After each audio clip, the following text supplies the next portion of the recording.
होता है, हम खुल के इस वीडियो के माध्यम से बोल रहे हैं। अनूप सिंह आते हैं, रविंद्र पांडे आते हैं, आपके जेएमएम के नेता आते हैं, फिर प्रकाश सिंह है वो भी आते हैं, क्योंकि अनूप सिंह कि मेरे पिताजी कांग्रेस से यूनियन के अध्यक्ष है।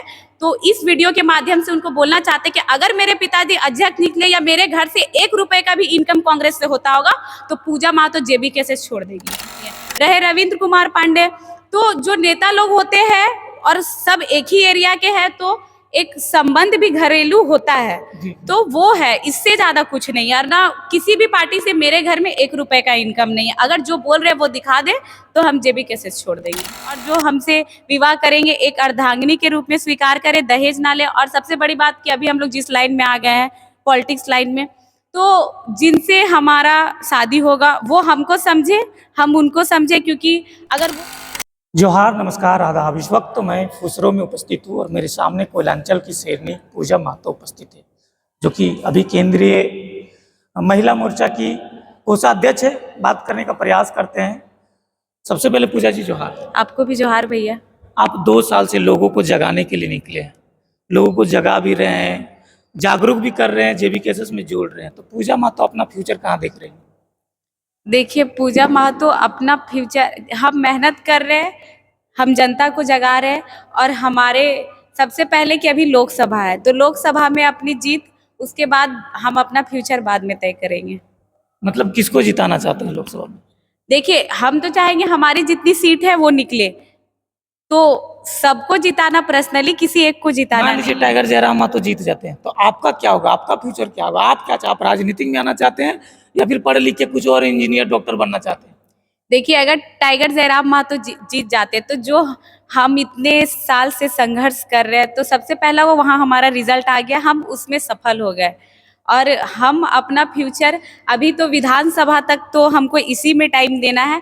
जब विधानसभा का इलेक्शन खत्म हो जाएगा, रिजल्ट आ जाएगा, उसके बाद हम अपना फ्यूचर तय करेंगे। मतलब अभी लोगों को जगाना है, जोड़ना है जेबीके से। क्योंकि अभी 1 साल से जो अपना पर्सनल लाइफ होता है या क्या कुछ भी, वो सब अभी हम मतलब वो भूल ही चुके हैं, और वो हमारा भी खत्म है। तो अपने पर्सनल लाइफ के बारे में ही हमारा फ्यूचर है, तो अभी अपने फ्यूचर के बारे में हम बिल्कुल नहीं सोच पा रहे हैं। कितना मजबूत दिख रहा है टाइगर जयराम महतो? देखिए, जो भी है, जिस क्षेत्र में जाते हैं आप, जहाँ भी अपने प्रचार के लिए जाते हैं, तो जो आपको समर्थक कर रहे हैं वो तो दिखेगा, तो आपको उस टाइम लगेगा कि हम जीत रहे हैं।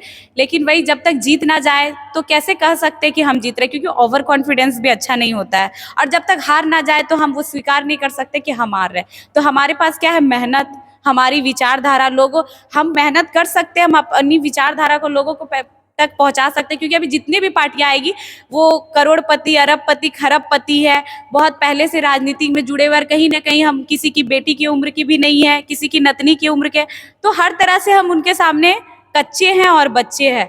तो हमारे पास हमारा विचारधारा है जो लोगों तक पहुंचाना है, ताकि वो हमसे कनेक्ट हो सके, जयराम महतो की विचारधारा से कनेक्ट हो सके, और वो अपना वोट जयराम महतो को दे।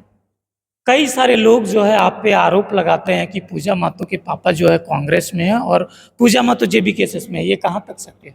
देखिए, एक आंदोलन के बाद हम लोग को ये पार्टी का रूप लिए। इससे पहले हर कोई जेएमएम, बीजेपी, आजसू, कांग्रेस में जुड़े थे। तो हम बेरमो विधानसभा में आते हैं, वहाँ के जो विधायक हैं अभी वर्तमान, अनूप सिंह, उनसे पहले उनके पिताजी थे। तो मेरे दादा के टाइम से, जब हम जन्म नहीं लिए थे, तो एक घर का संबंध था, और अभी हम लोग बस वोट देते हैं, ठीक है। उस पार्टी से मेरे घर में 1 रुपया इनकम नहीं। मेरे पापा लोग 2 भाई है, मेरा घर अमलो बस्ती है, और अमलो बस्ती में जमीन गया तब इंसान का नौकरी हुआ। मेरे घर से, मेरे पापा लोग 2 भाई है तो दोनों का नौकरी हुआ, यानी हमारा 4 एकड़ जमीन गया तब हमारा नौकरी हुआ, और हम क्वार्टर में रहते हैं। और अध्यक्ष का नाम क्या तो है, गणेश कुछ करके है, जो अध्यक्ष है। और जो लोग बोलते हैं तो आपके चैनल तो के कांग्रेस का अध्यक्ष है? कोई और है, मेरे पिताजी नहीं है। बोले तो मेरे पापा लोग, गणेश नाम। हाँ, कुछ और है।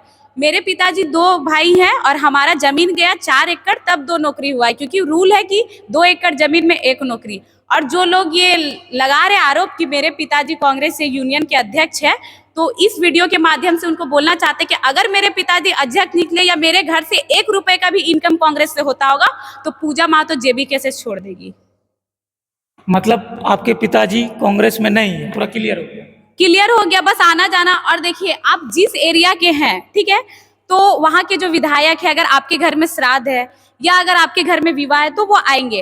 और हमारे घर में कार्यक्रम होता है, हम खुल के इस वीडियो के माध्यम से बोल रहे हैं, अनूप सिंह आते हैं, रविंद्र पांडे आते हैं, आपके जेएमएम के नेता आते हैं, फिर प्रकाश सिंह है वो भी आते हैं, क्योंकि अनूप सिंह हमारे विधानसभा के, मेरा घर और उनका घर का डिस्टेंस 1 किलोमीटर है। प्रकाश सिंह जो है, जो अभी पोस्टर में देखते होंगे बीजेपी के, जब वो भी नेता नहीं थे, जब हम भी नहीं थे, मेरा घर का डिस्टेंस और एक उनके भाई है विकास सिंह, क्वार्टर का डिस्टेंस 1 किलोमीटर भी नहीं है। रहे रविंद्र कुमार पांडे, तो जो नेता लोग होते हैं और सब एक ही एरिया के हैं, तो एक संबंध भी घरेलू होता है, तो वो है, इससे ज्यादा कुछ नहीं है। और ना किसी भी पार्टी से मेरे घर में 1 रुपए का इनकम नहीं है। अगर जो बोल रहे हैं वो दिखा दे तो हम जेबी केसेस छोड़ देंगे। अच्छा, मान लीजिए टाइगर जयराम महतो आपको टिकट देती है बेरमो से, तो आप चुनाव में आएंगे कि नहीं? देखा जाए तो अनूप सिंह भी अभी वर्तमान में विधायक है। देखिए, हम ये सोच के सपोर्ट नहीं किए थे कि हमको नेता बनना है, ठीक है, और अभी तक हम ये नहीं सोचे कि हमें कोई लोकसभा के लिए सीट चाहिए या कोई विधानसभा के लिए सीट चाहिए। जब विधानसभा सामने आएगा, जो हमारे अध्यक्ष का निर्णय होगा, जो भी विधानसभा से निर्णय होगा, और हम देखेंगे कि हाँ, हम सही है या नहीं है, हम मेहनत कर पाएंगे, हम जीत पाएंगे या नहीं जीत पाएंगे। क्योंकि हम एक आंगन तक ही सीमित थे, हम सपने में भी कभी नहीं सोचे थे, या मेरा घर वाला भी कभी नहीं सोचा था कि हमारे परिवार से कोई एक मुखिया का भी चुनाव लड़ेगा। तो अगर जनता हमें एक बेटी, एक वक्ता के रूप में स्वीकार किए, तो हम अपने आप को वहीं देख रहे हैं, उससे ज्यादा हम नहीं देख रहे अभी भी। अच्छा, एक पर्सनल सवाल है आपका। कई लोग कमेंट्स करते हैं मेरे वीडियो में कि पूजा महतो को पूछिएगा कि शादी कब करेंगे। देखिए, अगर रहा बात शादी का, तो अगर हम अभी शादी का इसलिए नहीं सोचे, और मेरे पेरेंट्स भी नहीं सोचे, क्योंकि हम कहीं भी जाते हैं तो मेरे भाई लोग मेरे साथ में जाते हैं, ठीक है। उसके बाद कभी कभी ऐसा होता है कि हम लोग को जिधर गए उधर के विधानसभा में 1-2 दिन रुकना पड़ा। प्लस कभी कभी ऐसा होता है 12 बजे रात, 1 बजे रात, 2 बजे रात हम लोग घर आते हैं। तो अगर हम ससुराल जाते हैं तो मेरे भाई लोग तो मेरे ससुराल में नहीं रहेंगे, और हम जिससे शादी करते हो सके वो पहले से जॉब में होगा या किसी बिजनेसमैन में होगा, तो वो मेरे साथ नहीं जा सकता है। और ससुराल का जो माहौल है, वो वहाँ से कनेक्ट होने में, समझने में टाइम लगेगा। तो अभी हम शादी कर लेते, जहाँ हम 1 बजे रात, 12 बजे रात, 2 बजे रात घर आ रहे, चाहे 1-2 दिन कहीं और भी रुक जा रहे हैं, मेरे साथ मेरे भाई जा रहे हैं। अगर हम ससुराल से निकलते तो सबसे पहले मेरे भाई वहाँ नहीं पहुँच पाएंगे, मेरे हस्बैंड टाइम नहीं दे पाएंगे, मेरे भाई टाइम नहीं दे पाएंगे, और हस्बैंड को हो सके स्वीकार ना हो कि हम किसी और के साथ जाए। तो शादी करना अभी पॉसिबल नहीं है। 24 के बाद, मान लीजिए 24 के बाद भविष्य में कभी भी शादी कीजिएगा, तो आप कैसा लड़का पसंद करेंगे? आप कैसा लड़का आपको चाहिए? आप ख्वाहिश होगा ना आपको कि इस टाइप का लड़का चाहिए, ऐसा चाहिए, कैसा लड़का देखिए, चाहिए? सबसे पहले मेरा पहले से ही ख्वाहिश था, इंसान को ख्वाहिश रहता है, जॉब वाला मिले, पैसे वाला मिले, घर द्वार मिले, पर मेरा पहले से ख्वाहिश था कि भले प्राइवेट जॉब करने वाला मिले। हमको शुरू से हमको किसी चीज़ का लालच नहीं है, लोभ नहीं है।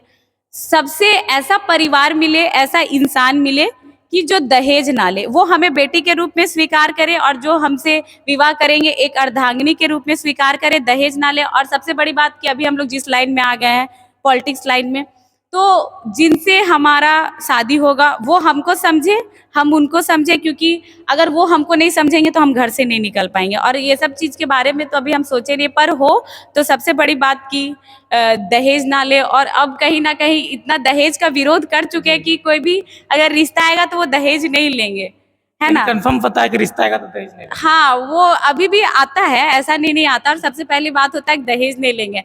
तो ये आज एक पूजा महतो के नाम, एक कोलांचल शेरनी का नाम मिला, इसलिए लोग ये करेंगे कि दहेज ना ले। लेकिन इससे पहले मेरे लिए रिश्ता आता तो डिमांड होता था 7 लाख 10 लाख।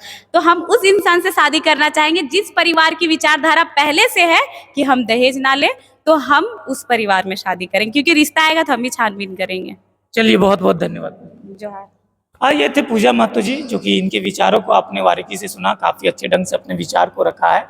बहुत सारे कड़ा क्वेश्चन भी पूछे, उनको खारिज भी किया है। कैसा लगा इनका विचार कमेंट्स करके जरूर बताइएगा। मिलेंगे अगले वीडियो के लिए, तब तक के लिए बाय। जय झारखंड, जोहार झारखंड।